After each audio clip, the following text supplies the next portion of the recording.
Sonic Movie and Equestria Girls Chapter 7 Make Amends.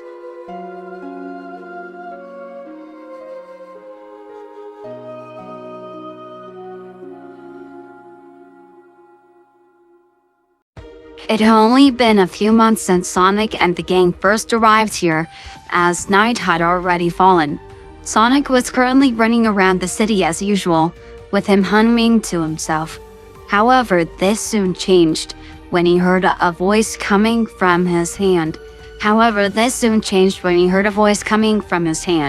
As he ran up towards one of the concrete buildings, before checking the small device that Tails had given him earlier. What's up, little buddy? Did something happen? Hey Sonic, I was just wondering if you could stop by somewhere. I still need some parts for my inventions, and that place last time you checked seemed to have the right parts. Mind checking one more time for me?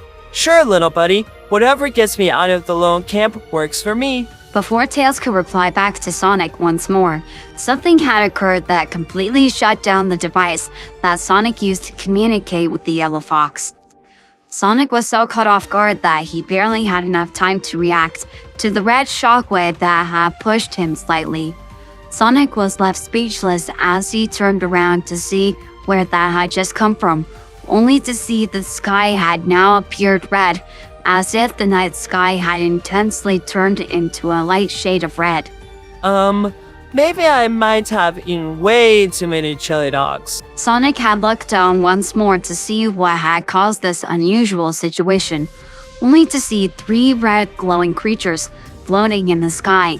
Each had the same facial features, with the only difference being the color of their skin, and all 3 creatures shared another similar feature, that being that they glowed the exact same color as the new atmosphere. Judging by the distance and where they were supposedly floating in the air, Sonic could only assume that they appeared close to where...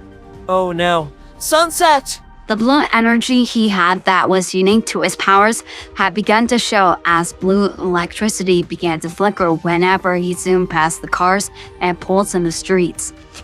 As the blue hedgehog grew closer, he saw the same 3 creatures begin to circle around something that he couldn't make out in the distance.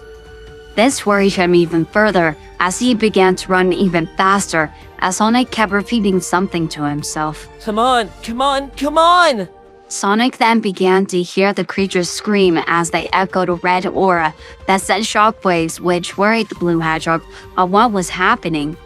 Luckily, he had made it just in time near the area where he had thought Sunset would be in, as he saw a crowd of people standing in the middle between a stage and a small hill similar to his. From the corner of his eye, he saw that on the stage were the 3 girls who were floating in the air with their eyes glowing red. The blue hedgehog could only assume they were the ones causing this, as he was left flabbergasted on what was going on. The girls that were floating could only echo their voices, which resulted in the creatures in the sky doing the same.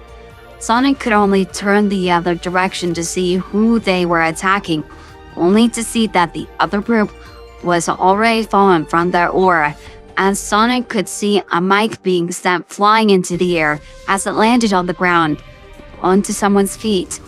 The blue hedgehog's eyes had widened open as he saw it was no other than Sunset Shimmer, who picked it up as she stared nervously towards the creatures in front of her. Sunset! Sonic had tried calling out to her, but the distance she was away from his made it harder for his voice to reach her. Sonic's eyes began to glow blue as he was preparing to launch himself towards those creatures, despite not knowing what was going on. Sonic had readied himself as he began charging himself with blue electricity, only for him to stop what he was doing after Sunset closed her eyes in fear before having a determined expression. Sonic watched in awe as she made her way in front of the group as she then took off her jacket, which the wind had simply blown away before he heard music begin to play and she started to sing. Another person, which he assumed that is one of Sunset's friends, then began to sing along with her, her appearance being that one of who had wings and had what looked like pony ears. The rest of the group that was with her then began to stand up on their feet before playing on their instruments.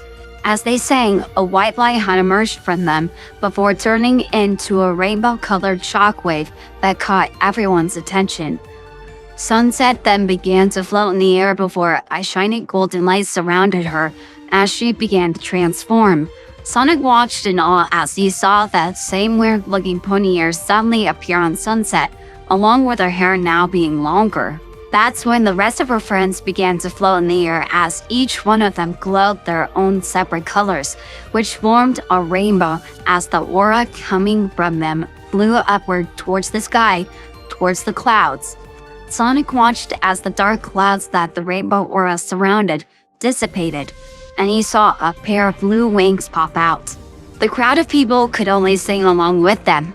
That's when Sonic saw it. From the sky, he could see that what they had formed looked like a pony, as its wings were as big as the eye could see, with the color of its hair being the rainbow aura from before. He could also see the blue horn as it glowed a blue light before shining down a blue light, which shined so brightly that he had to cover his eyes. When the light had cleared, Sonic had opened his eyes to see that the sky had returned back to normal, with no sign of those creatures that were floating in the air earlier. Sonic could only watch as Sunset and the others had celebrated their victory, with Sonic being left completely speechless to what he just saw. So many questions had now popped up in his mind, but he felt like it wouldn't be answered. What just happened? No, seriously, what the heck? Later during the night, Sonic had waited for Sunset as he walked back and forth and wondering what to do about this after learning the fact that she too wasn't someone ordinary. What do I say? What do I ask? How do I begin to wonder what to say to her? Unfortunately for the Blue Hedgehog, he didn't have time to think about what to say as he heard the door open as Sunset walked out, before sitting down on the concrete stairs as she called out to him. Sonic, are you there? Sonic quickly reacted, although by the sound of his voice sounded nervous. Sunset, hello again. Oh my gosh, I have so much to tell you about today. Oh, that's nice to hear about. Sunset could only notice the nervous tone that came from him as she looked up skeptically as she asked him. Oh boy, what happened this time? What? Are you kidding? What makes you say that? Well, the tone of your voice is one thing. The second being that you sound guilty of something. So, what is it this time? Well, you see, I don't know how you would feel about this, but remember when I told you I didn't go to your school and everything? Where's this going? Alright, so I was just passing by this area when I kinda saw something from you that I didn't think I was supposed to see. And that being? So, when did you start having powers like floating in the air and summoning magical flying unicorns to destroy 3 ugly creatures? Just like that, an awkward silence soon followed as it took a full minute for Sunset to process what he had said, before her calm expression changed into one of panic. Oh my gosh, how much did you see? Enough to see that you're not no ordinary human. Sunset then began to breathe heavily, which didn't go unnoticed by Sonic, who didn't want her to freak out about this. Hey, but there's nothing wrong with that. I think it's pretty cool how you stood up to those creatures like that. You don't get it. You weren't supposed to know about this. That's it on my part. Sorry, I didn't mean to see.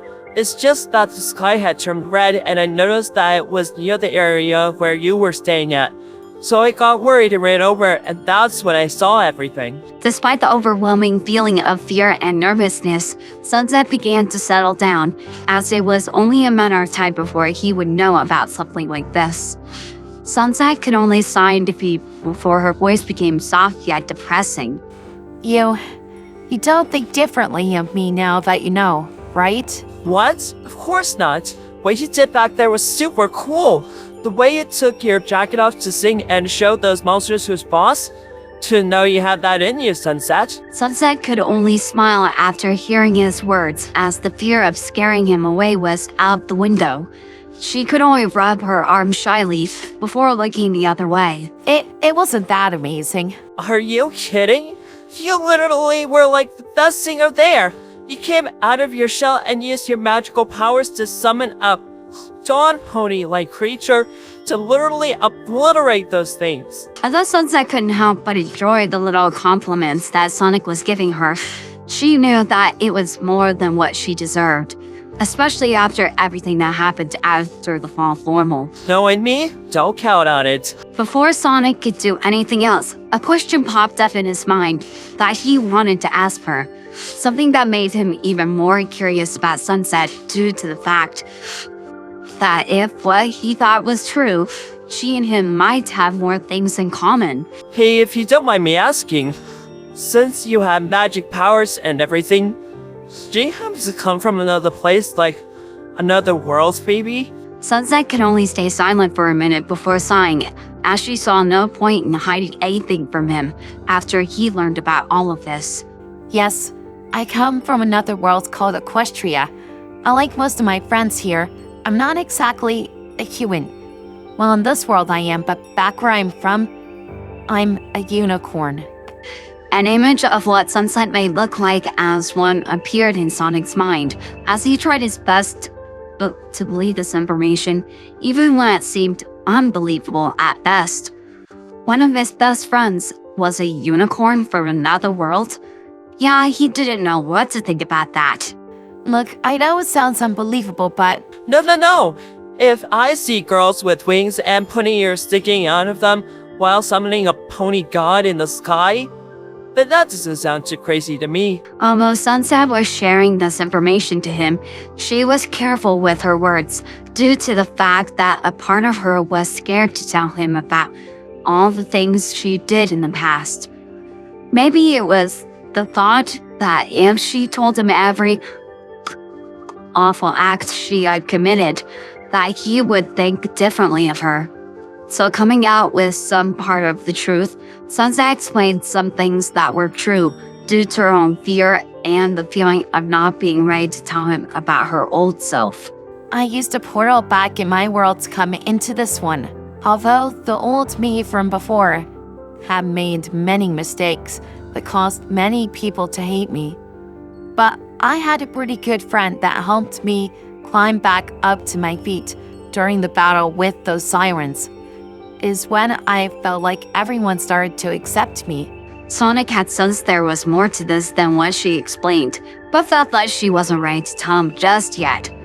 Although he wanted to though, it seemed unfair to him since he had his own secrets that he didn't even bother to share with her.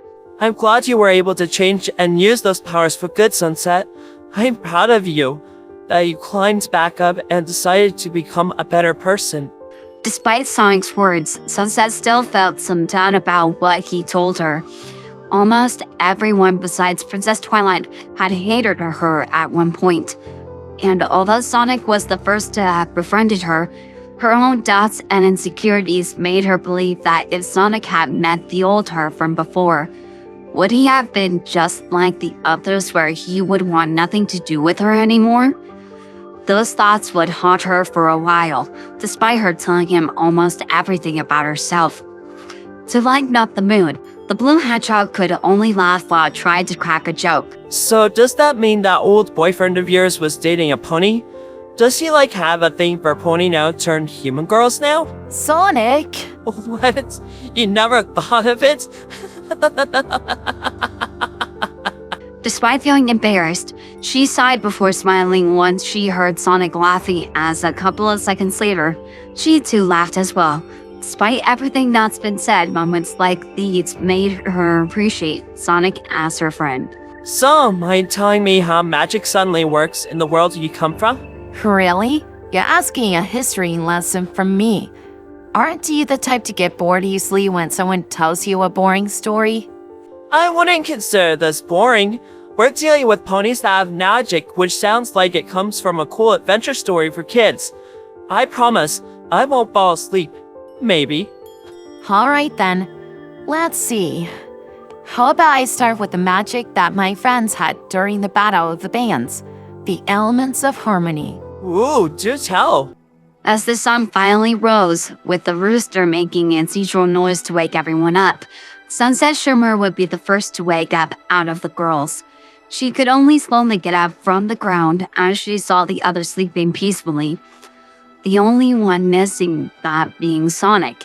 Out of curiosity, she got up from her bed to look for the blue hedgehog as he walked around the house to try and find where he was at.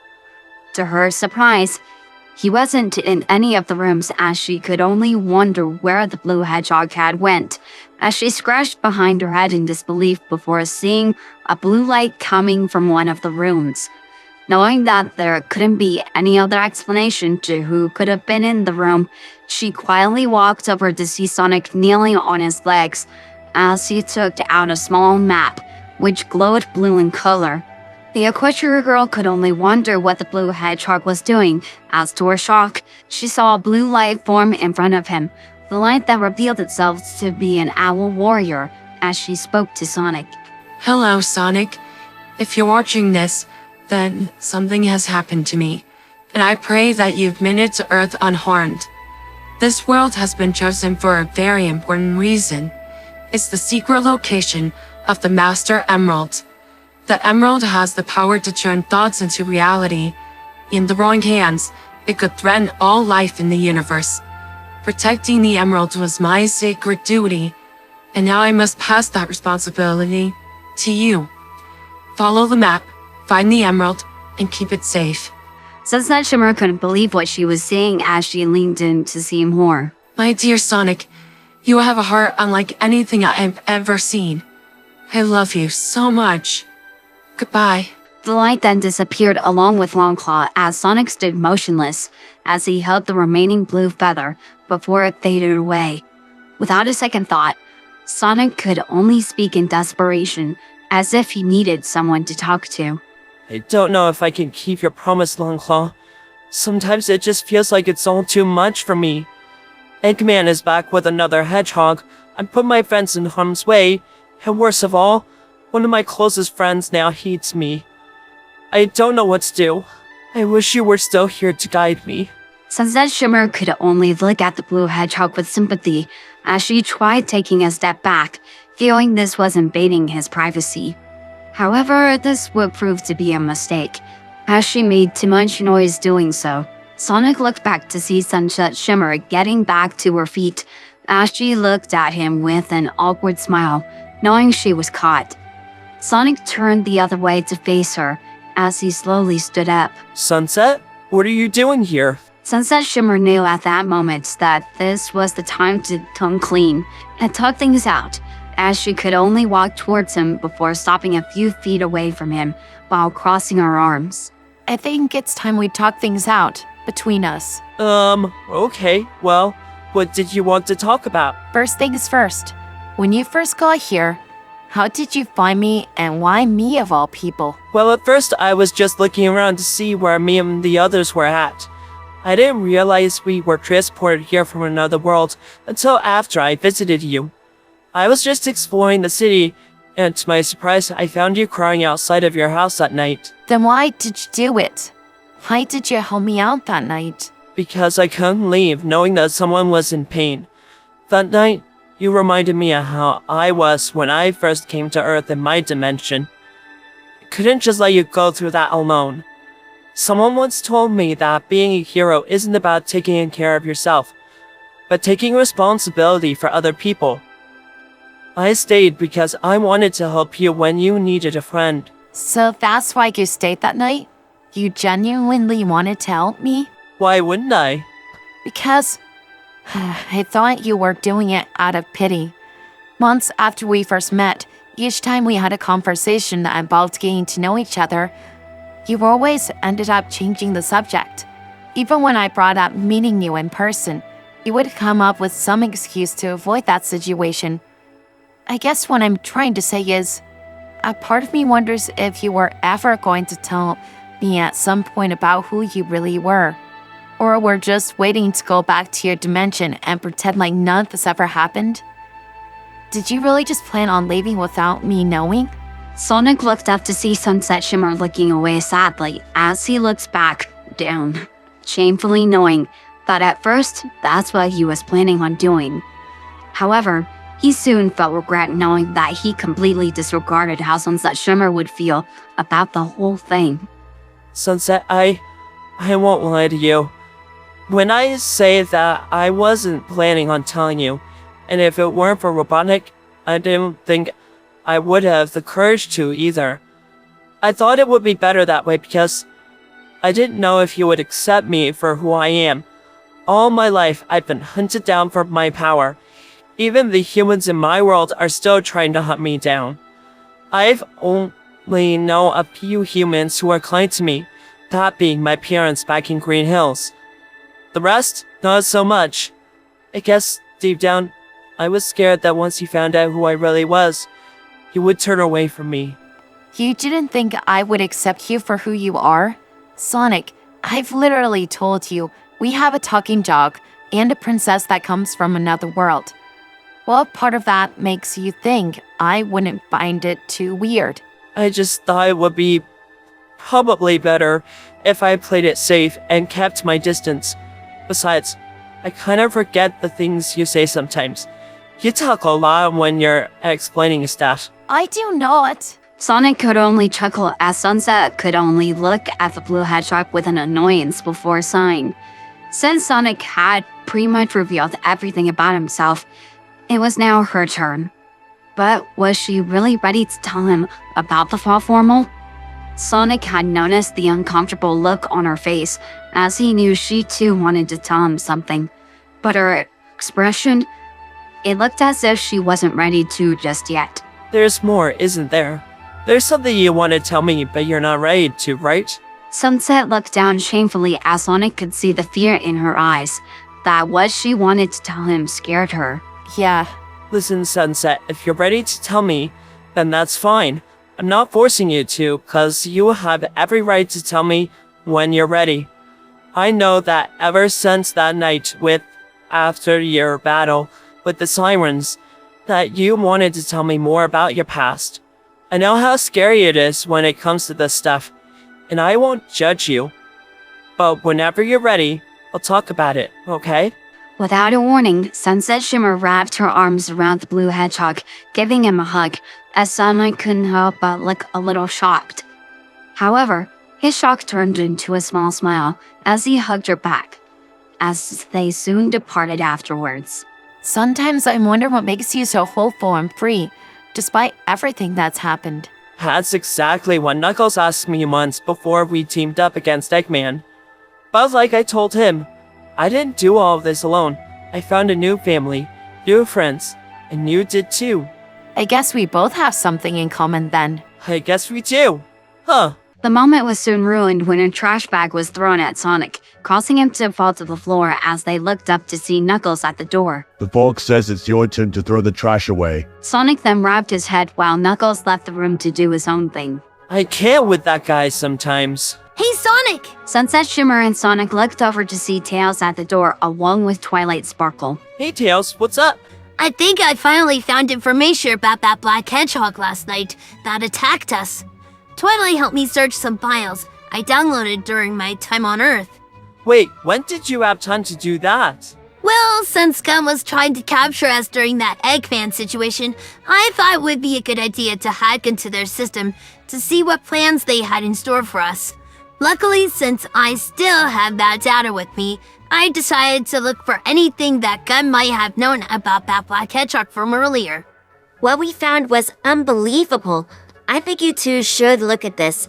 This is something really big. Tails then pulled out a small device which showed a screen up in the air, showing different types of reports dating back over 50 years, which had United Federation top secrets.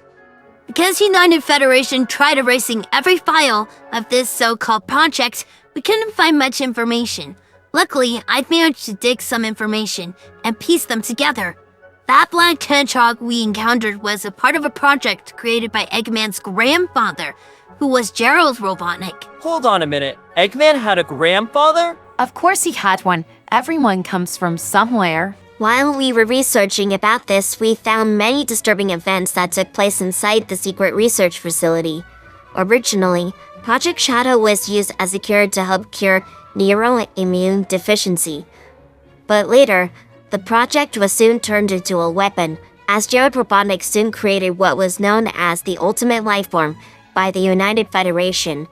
Because of how dangerous the projects were becoming and the fear of backlash from the public once the projects got out, they decided to take matters into their own hands. This meant that the project was now to be terminated and destroyed along with anyone who knew about it. Everyone in that research facility was to be executed on sight. Then they captured both Gerald Robotnik and Shadow, leaving them captured by the United Federations. Gerald Robotnik was soon executed later when he had no use anymore, leaving Shadow to be capitalized for over 50 years, until Eggman awoken him. That's seriously messed up. Which brings us here. I managed to locate a base where Eggman's been hiding. My scanners indicate 2 life forms on that island. Maybe Tom and Maddie could be there? That already sounds like a trap. Definitely, but considering that he's helped them for months without us knowing, I'll gladly take that risk. Problem is, we've run out of rings that will get us there, so we'll need to use the tornado. Once we get there, if things go south, we'll just stop Eggman like before. What about us? We can't just sit around and do nothing. Actually, you guys be doing us a favor. Since we're going into enemy territory, we'll leave the Master Emerald with you guys to keep it safe. Eggman doesn't know where we are at now, and we'd like to keep it that way. I still think this is a bad idea. What if things do go south? We'll be fine, trust me. I've dealt with Eggman for a while now, so I'm used to being chased by that mustached freak. Then let us move on to our quest. We leave in a few hours. The others looked over to see Knuckles coming inside the room as Sonic looked at him weirdly, thinking he came out of nowhere. Were you standing there this whole time? Indeed I was. You've talked for so long that I've managed to finish the grapes that I was eating.